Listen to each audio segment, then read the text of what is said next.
생쥐와 족제비. 아주 옛날 옛적에 한 농부와 아내가 살고 있었어요. 이들 부부는 가난해서 하루하루 끼니 걱정을 해야 하는 처지였지요. 그런데 친구를 좋아하는 농부는 무엇이 생기면 친구에게 나눠주기 일쑤였어요.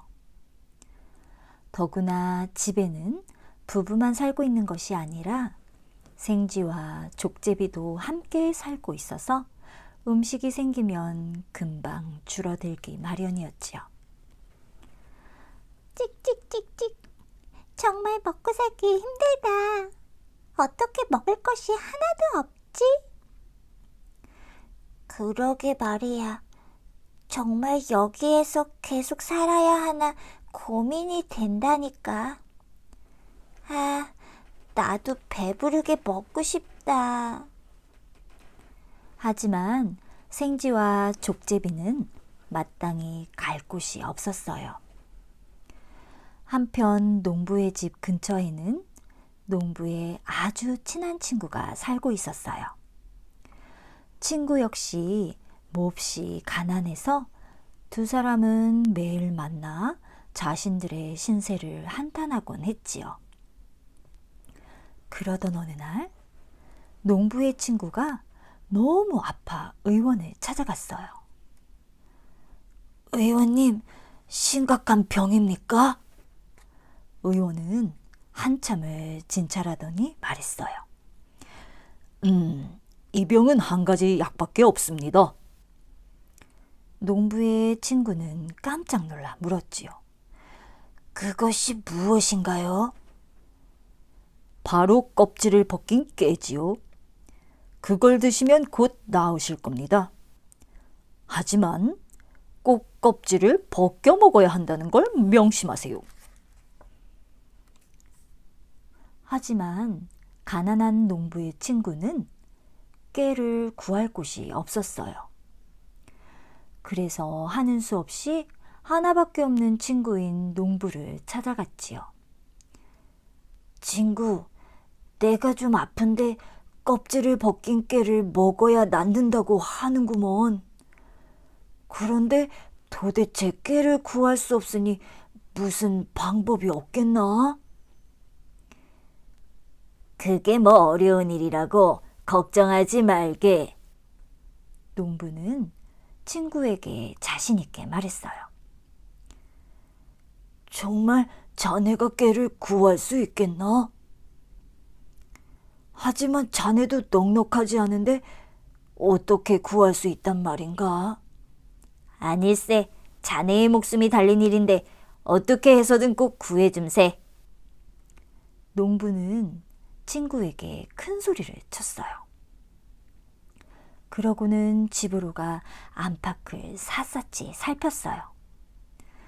하지만 가난한 농부의 집에 깨가 있을 리가 없었지요. 휴, 설마 했는데 역시나 깨가 없네 그려. 걱정하지 말라고 했는데 어떡하지? 이웃집에 가서 한번 물어볼까? 농부는 이웃집에 갔지요. 할아버님, 혹시 깨가 있으신가요?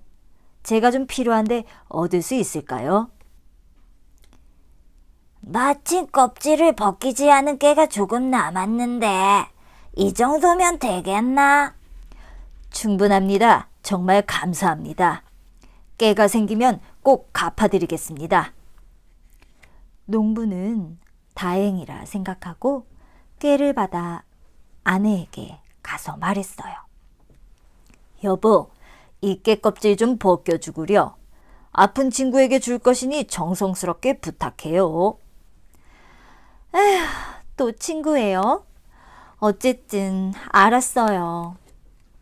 농부의 아내는 깨를 물에 담가 불린 다음 껍질을 벗겼어요. 그리고 햇볕이 잘 드는 앞마당에 깨를 널었지요. 아, 다 했다. 이제 깨가 마르기만을 기다리면 되겠네. 농부의 아내는 집 안으로 들어갔어요. 마침 족제비는 배가 고파서 먹을 것을 찾아 굴에서 나왔어요. 꼬르르륵. 너무 배고프다. 뭐 먹을 것이 없나? 이거 무슨 냄새지? 어디서 고소한 냄새가 나는걸. 그때 족제비는 마당에 놀린 깨를 봤어요. 이게 무슨 행제냐? 생쥐가 알아채기 전에 얼른 집으로 가져가야지. 족제비는 열심히 깨를 집으로 날랐어요. 굴 안에 쌓인 깨를 보면서 족제비는 정말 뿌듯했지요.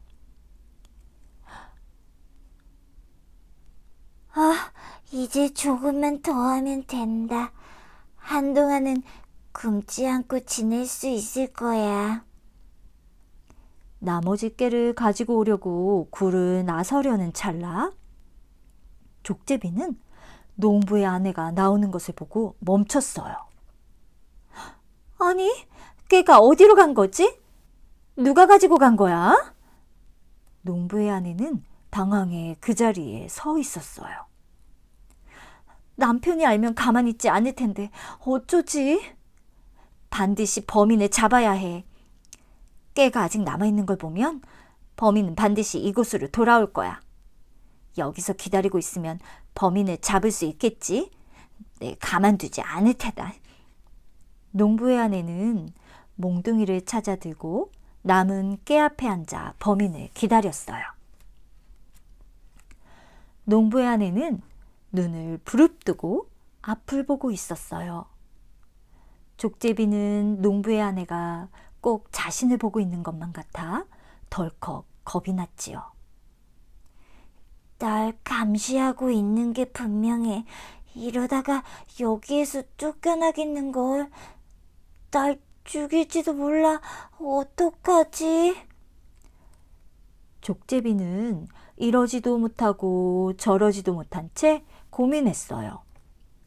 그러다 갑자기 기막힌 생각이 떠올랐어요.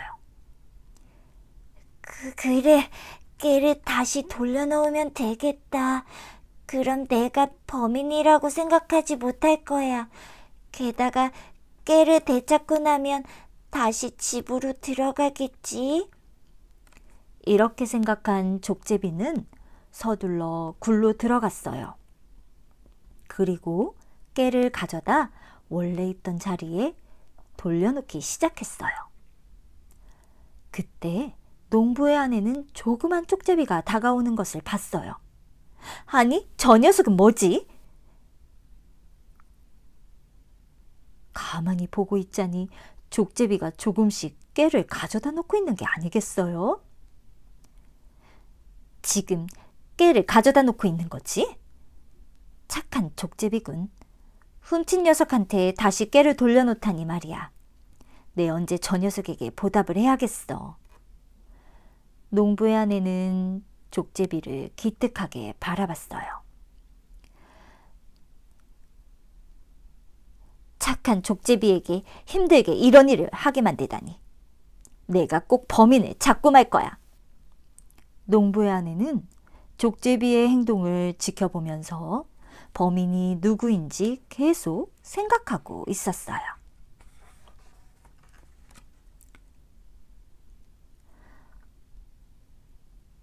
아니, 깨를 돌려놓았는데 왜 계속 저렇게 앉아있는 거지?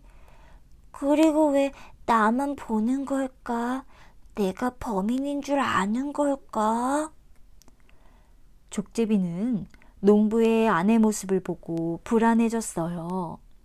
자신이 범인이라는 것을 꼭 밝혀질 것만 같았거든요.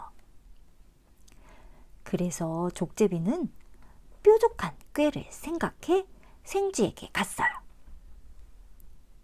생쥐야, 생쥐야. 이웃 사이의 의리를 지키지 않거나 친구끼리 우정을 저버리면 안 되지. 그렇지? 찍찍. 그렇고 말고 당연하지. 나는 자네와 이웃이라는 사실이 정말 기뻐. 그런데 왜 그런 말을 하는 거야? 그게 말이지, 마음에 걸려 가만히 있을 수가 없어서 말이야. 무슨 일인데 그래? 어서 이야기해봐. 생쥐는 족제비가 무슨 일로 그러는지 궁금했어요. 집주인 말이야, 어디에서 깨를 가지고 왔더라고. 그래서 우리 식구들 모두 실컷 먹었거든. 온 식구가 먹었는데도 아직 많이 남았어. 물론 나도 먹었고 말이야. 이 집에서 안 먹은 사람은 아마 생쥐 자네 혼자지 싶어. 그래서 가만히 있을 수가 없어서 자네에게 알려주려고 왔네. 또 자네가 깨를 좋아한다는 것이 생각났고 말이지. 찍찍찍, 물론이지. 내가 깨를 얼마나 좋아하는데. 그 말을 듣고 생쥐는 무척 기뻤어요. 깨가 마당에 있으니 얼른 가서 먹게나. 정말 고맙네, 친구. 자네밖에 없어. 생쥐는 고소한 깨를 먹을 생각에 2번 생각해 보지도 않고 서둘러 마당으로 달려갔어요. 마당에는 정말 껍질을 벗겨서 잘 말린 깨가 있었어요. 무척이나 맛있어 보이는데? 생쥐는 깨를 향해 달려갔어요. 깨 옆에는 여전히 농부의 아내가 있었어요. 한 손에는 몽둥이를 들고 말이지요. 하지만 머릿속이 온통 깨를 먹고 싶은 생각으로 가득 찬 생쥐에게 농부 아내의 모습은 보이지도 않았답니다. 아니, 저 생쥐는 뭐지? 농부의 아내는 뛰어오고 있는 생쥐를 주의 깊게 봤어요. 그것도 모르고 생쥐는 깨가 있는 곳으로 달려가 마구 먹기 시작했죠. 정말 맛있다. 아니, 저 생쥐가 지금 깨를 먹고 있는 거지? 그래, 범인은 바로 저 생쥐구나. 내 저 쥐를 가만두지 않겠어. 농부 아내는 살금살금 생쥐에게 다가갔어요. 생쥐, 네가 범인이었구나. 가만두지 않을 테다. 농부의 아내는 몽둥이를 들고 소리쳤어요. 열심히 깨를 먹고 있던 생쥐는 너무 놀라 도망갈 생각조차 하지 못했어요. 결국 농부의 아내는 생쥐를 잡고 말았답니다. 고양이와 까마귀. 야옹, 야옹. 네가 내 친구여서 정말 좋아. 깍깍. 나도 그래. 우리 항상 옆에 있으면서 어려운 일이 있을 때 서로 돕는 좋은 친구가 되자. 그래, 그래. 옛날 옛적에 고양이와 까마귀가 사이좋게 살고 있었어요. 둘은 항상 같이 다니면서 모든 일을 함께 했지요. 그날도 다른 날과 마찬가지로 고양이와 까마귀는 함께 나무 그늘에서 쉬고 있었어요. 그런데 어디선가 갑자기 표범이 나타났어요. 한참을 재미있게 이야기 나누고 있던 고양이와 까마귀는 표범이 다가오는 것을 전혀 알아채지 못했지요. 표범이 가까이 와서야 표범을 발견한 고양이와 까마귀는 깜짝 놀랐어요. 깍, 표범이야. 어서 피해. 까마귀는 서둘러 나무 위로 날아올랐어요. 하지만 고양이는 어떻게 해야 할지 몰라 쩔쩔맸지요. 까마귀야, 도와줘. 여긴 피할 곳이 없어. 나를 들어 올려주면 안 될까? 그야 물론이지. 친구니까 당연히 도와야지. 걱정하지 마. 까마귀는 날개를 퍼덕이며 고양이를 들어올리려 애를 썼어요. 푸드덕 푸드덕 푸드덕 푸드덕. 하지만 까마귀에 비해 고양이가 너무 무거워 까마귀는 고양이를 들 수 없었지요. 아무래도 나 혼자서 너를 들어올리는 건 무리야. 다른 방법을 생각해보자, 깍. 그때 까마귀는 나무에서 그리 멀지 않는 곳에 양치기들과 개가 있는 것을 발견했어요. 친구야, 좋은 생각이 났어. 여기에서 기다려. 내가 곧 올게. 조심하고 있어. 까마귀는 곧장 개와 양치기들이 있는 곳으로 날아갔어요. 그러고는 큰 소리로 울었어요. 깍, 깍, 깍, 깍. 그러자 양치기들과 개들은 머리 위에 있는 까마귀를 발견했지요. 아니, 저 까마귀는 왜 저러는 거야? 하지만 양치기들과 개들은 까마귀를 흘낏 쳐다볼 뿐 신경을 쓰지 않았어요. 왜 움직이지 않는 거야? 안 되겠다.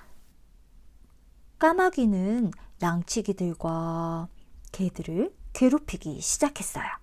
깍, 깍. 까마귀는 큰 소리로 울면서 땅바닥을 날개로 쳤어요. 깍, 깍. 까마귀는 개 한 마리 옆으로 가서 바로 앞에서 날개를 퍼덕였다가 하늘로 날아올랐어요. 점차 개들은 까마귀가 신경에 거슬리기 시작했지요. 까마귀가 계속 주위를 맴돌자 개들은 까마귀를 쫓기 시작했어요. 멍멍! 멍멍! 그러는 동안에도 까마귀는 계속해서 낮게 날았다, 높게 날았다 하며 개들을 놀렸지요. 그리고 점차 나무를 향해 가기 시작했어요. 아니, 저 까마귀는 도대체 왜 저러는 거야? 양치기들도 까마귀가 수상해 보였어요. 우리도 한번 저 까마귀를 따라가 보세. 양치기들과 개들은 까마귀를 따라 우르르 몰려갔어요. 물론 까마귀는 계속해서 낮게 날았다, 높게 날았다 하는 것을 멈추지 않았어요. 시간이 지날수록 개들은 점점 더 약이 올랐어요. 잡아먹을 듯이 까마귀에게 달려들었지만 영리한 까마귀는 좀처럼 잡히지 않았어요. 마침내 까마귀와 양치기들, 개들은 나무 근처까지 오게 되었어요. 깍, 깍. 멍멍! 까마귀를 잡아!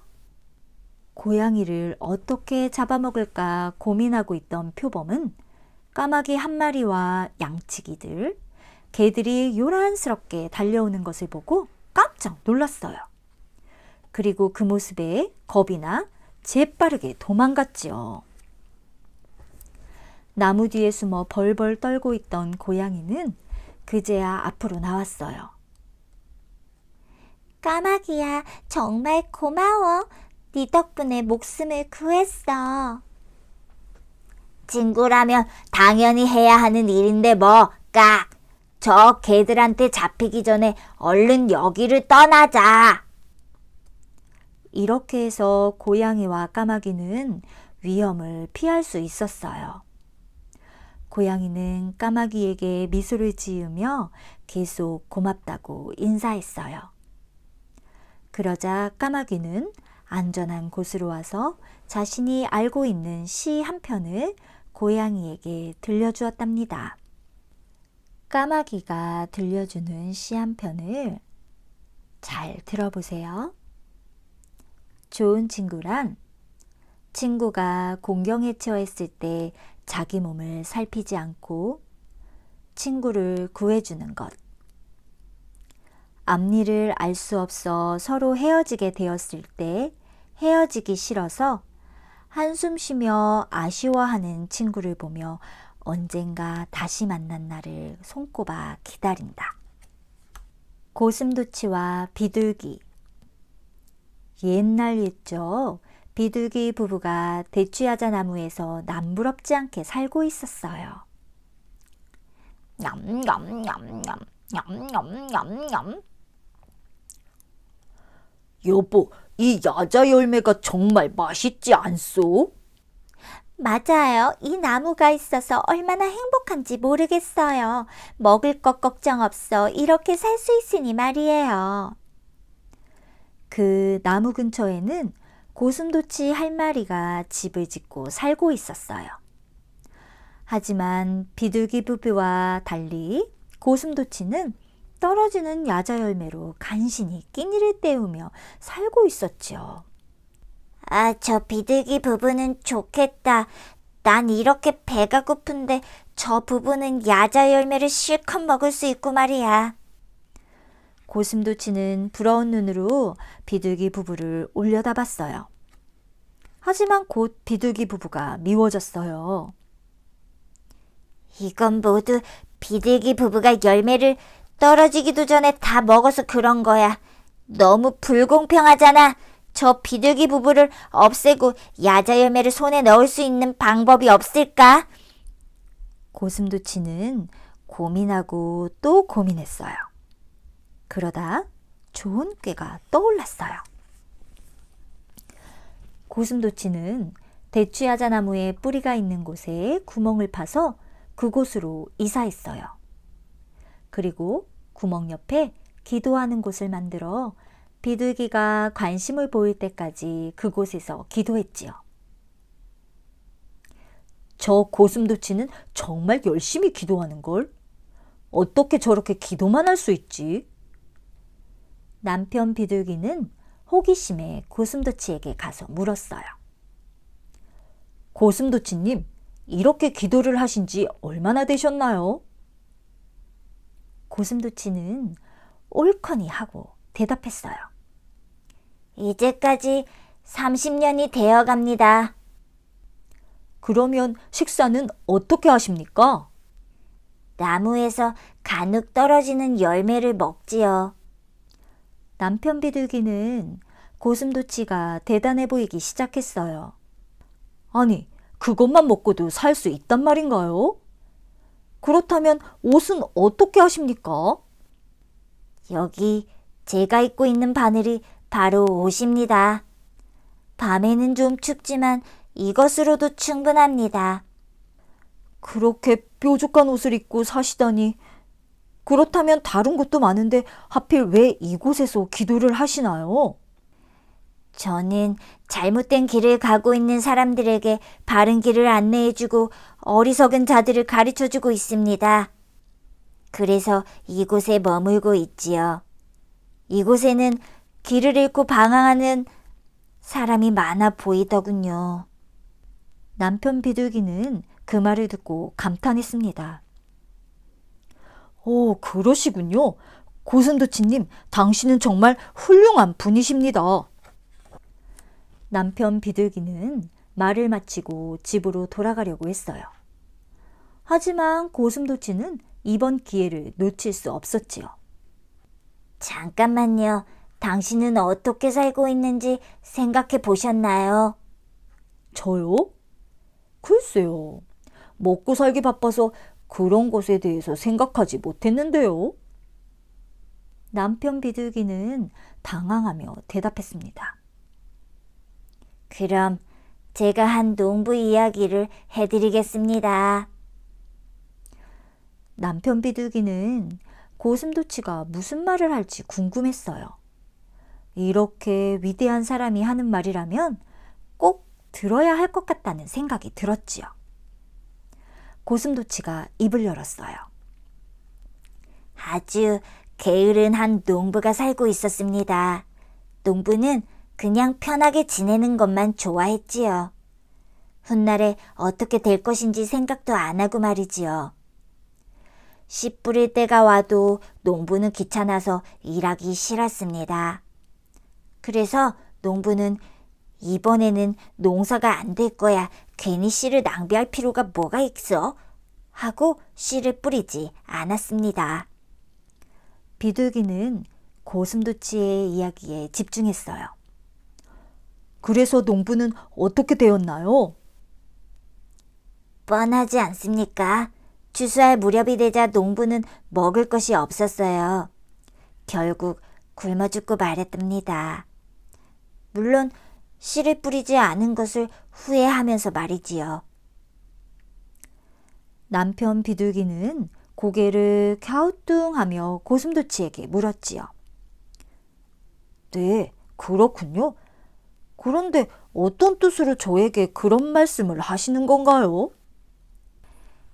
제가 보기에 당신도 농부와 비슷한 것 같아서 말씀드리는 겁니다. 당장 눈앞에 있는 것만 보고 살면서 훗날을 생각하지 않는 것 말입니다. 그런가요? 네, 제가 보기에는 그렇습니다. 비둘기님은 훗날을 위해 어떤 일을 하고 계십니까? 신께 기도는 하십니까? 아니요. 그러고 보니 저도 그 농부와 다를 바 없군요. 비둘기는 고슴도치의 현란한 말에 그만 넘어가고 말았어요. 그렇다면 제가 어떻게 해야 하는 건가요? 전 그냥 조그마한 새이며 매일 양식을 얻는 이 대추야자 나무 곁을 떠날 수 없는데 말입니다. 이 나무를 떠나 당신처럼 신께 기도를 드리고 산다면 전 곧 굶어 죽고 말 것입니다. 그러자 고슴도치는 남편 비둘기에게 제안을 했어요. 그렇다면 나무를 흔들어 열매를 떨어뜨린 후 저장해 놓으면 어떻습니까? 그럼 열매가 열리지 않는 때에도 끼니 걱정을 하지 않아도 되니 말입니다. 그런 방법이 있군요. 정말 감사합니다. 남편 비둘기는 아내 비둘기에게 고슴도치의 말을 전했어요. 아내 비둘기 역시 고슴도치의 말에 감탄했지요. 맞아요. 우리도 이렇게 살면 안 돼요. 우리도 뜻깊은 삶을 살아야 해요. 당신이 그렇게 생각해주니 고맙소. 비둘기 부부는 고슴도치의 말에 따라야겠다고 생각하고 열심히 야자 열매를 떨어뜨리기 시작했습니다. 옥수수 탁, 옥수수 탁. 야자 열매가 떨어지기 시작했어요. 여보, 힘내구려. 이제 조금만 하면 돼요. 옥수수 탁, 옥수수 탁. 야자 열매가 땅으로 떨어지는 것을 본 고슴도치는 기뻐서 어쩔 줄을 몰랐어요. 고슴도치는 서둘러 야자 열매를 자신의 굴로 옮기기 시작했지요. 비둘기 부부는 정말 어리석단 말이야. 그 말을 이렇게 쉽게 믿다니. 나야 좋지. 하하하하. 이렇게 내가 모아놓으면 나중에 먹을 것이 떨어져 나에게 열매 좀 나눠달라고 부탁하겠지? 부탁하러 굴러오면 바로 잡아먹는 거야. 그럼 앞으로도 저 야자 열매는 모두 내 것이 될 거야. 고슴도치는 생각만 해도 신이 났어요. 얼마 후 야자 열매를 다 떨어뜨린 비둘기 부부가 땅으로 내려왔죠. 하지만 땅에는 야자 열매가 한 개도 없었어요.